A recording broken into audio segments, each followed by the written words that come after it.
ఈరోజు నువ్వు దేవుడికి బలం ఇచ్చావు అనుకో, ఆ బలానికి దేవుడు నీకు ఎంత ఇస్తాడు సార్? 2 బలం ఇస్తాడు. దేవునికి స్తోత్రం. దేవుడి కోసం నువ్వు బలం ఖర్చు పెట్టావు అనుకో, దేవుడు ఏం చేస్తాడు తెలుసా? 2 బలాన్ని దేవుడు మీకు అనుగ్రహిస్తాడు. దేవునికి మహిమ కలుగును గాక. మనం దేవుని కోసం డబ్బులు ఖర్చు పెట్టామనుకోండి, దేవుడు మనకు 2 దేవుడు మరలా మనకి దయచేస్తాడు.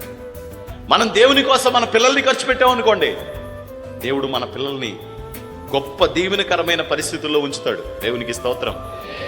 మనం దేవుడి కోసం ఏది వాడామో, దేవుని కోసం ఏది త్యాగం చేశామో, దేవుడు దానికి మనకి 10 దేవుడు దయచేయగలిగిన దేవుడై ఉన్నాడు.